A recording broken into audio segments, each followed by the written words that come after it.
बहुत लोगों को पाइल्स की समस्या है, परेशान है, बहुत मैसेज करते रहते हैं।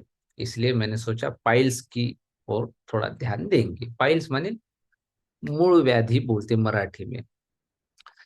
पाइल्स की जो प्रॉब्लम है उसकी मुख्य समस्या अग्नि, पाचन शक्ति की होती है। हमारे पेट में जो अग्नि माने वो भगवान का ही स्वरूप है, श्रीमन नारायण का स्वरूप है, वो पाचक अग्नि के रूप में बैठे, वैश्वानर अग्नि के रूप।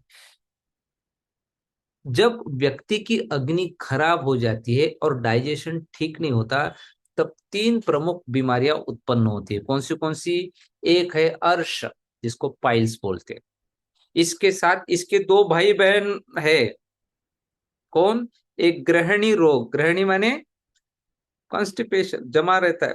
और दूसरा अतिसार, अतिसार माने ज्यादा बार बार जाना पड़े खाली करने के लिए।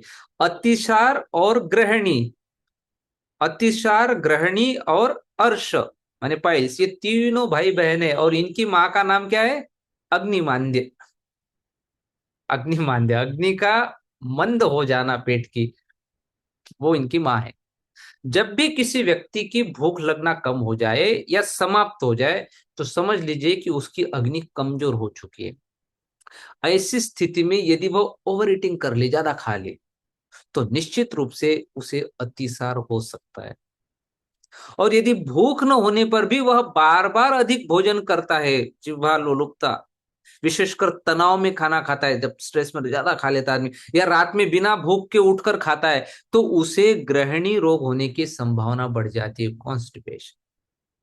ग्रहणी रोग में कभी मल बहुत कठोर हो जाता है और कभी बहुत पतला हो जाता है। ऐसे लोगों में कुछ समय बाद पाइल्स होना लगभग तय है, निश्चित है, ये जान लीजिए। इनकी सबसे बड़ी समस्या यह होती है कि इन्हें वास्तविक भूख नहीं लगती, लेकिन जिह्वा लोलुपता के कारण खाने की इच्छा बनी रहती है। चटोरी जीभ है, कुछ भी वो ज्यादा तीखा, नमकीन, ये सब इसमें जाता है तो खाते रहते, इधर की नहीं सोचते वो, इधर की सोचते। जब शरीर में भूख नहीं होती, तो इसका अर्थ है कि शरीर भोजन के लिए तैयार नहीं है, भोजन लेने के लिए शरीर तैयार नहीं। इसे ऐसे समझिए कि आत्मा ने भोजन के लिए निमंत्रण नहीं दिया। यदि बिना भूख के केवल इच्छाओं के कारण भोजन कर लिया जाए, तो वह भोजन ठीक से पचता नहीं। वह अपच होकर पहले ग्रहणी यानी छोटी आंत के स्तर पर समस्या उत्पन्न करता है, फिर बड़ी आंत में पहुंचकर अतिसार जैसी स्थिति बनाता है। और यदि वही अपचित भोजन, जो पचा नहीं भोजन, आगे चलकर सिग्मॉइड कोलन तथा फिर एनल कैनल के क्षेत्र में पहुंचता है, तो एनोरेक्टल समस्याएं उत्पन्न करता है, जिसमें पाइल्स या हिमोरॉइड्स भी एक प्रमुख रोग है। ऐसे लोगों के लिए जिमीकंद, जिमीकंद माने सूरण कंद, आपने कभी देखा होगा मार्केट में मिलता है, सब्जियों की दुकान में वगैरह, जिमीकंद बोलते हैं उसको, सूरण बोलते, सूरण कंद आता है। उसका सेवन बहुत लाभदायक माना गया है। जब भी इसे खाए, नियमित रूप से भोजन में शामिल करें। यह केवल पाइल्स में ही लाभ नहीं पहुंचाता, बल्कि आंतों और ग्रहणी की आंतरिक परत, जो अंदर के लाइंस है, उनको भी बेहतर बनाने में सहायक माना जाता है। इसके बारे में एक विशेष बात बताई जाती है कि इसमें ऑक्सलेट पर्याप्त मात्रा में पाया जाता है, जिसके कारण gastro intestinal tract, sigmoid colon और एनल रीजन, वहां की जो म्यूकस मेम्ब्रेन में सूजन, इन्फ्लेमेशन को कम होने में सहायता मिलती है। इसलिए सूरण कंद अपने आप में एक अत्यंत उपयोगी आहार माना गया है। लेकिन कई लोग उसमें बहुत ज्यादा मसाले डाल के बनाते हैं, तो उसकी प्रॉपर्टी खत्म हो जाती है। रोचक बात यह है कि 2500 वर्ष पुरानी आयुर्वेदिक किताबों में भी जिमीकंद का उल्लेख मिलता है, और आज भी यह उपलब्ध है सूरण। अंतर केवल इतना है कि पहले हमारा भोजन औषधीय गुणों से युक्त, संतुलित रहता था, मेडिकेटेड फूड होता था हमारा, जबकि आज का भोजन मुख्यतः स्वाद, टेस्ट पर आधारित हो गया। नहीं, ये सब चाइनीज वगैरह सब उसी के। अब चाइना चाइना का आदमी भी यहाँ आके इंडियन चाइनीज खा ले तो वो भी बेहोश हो जाएगा।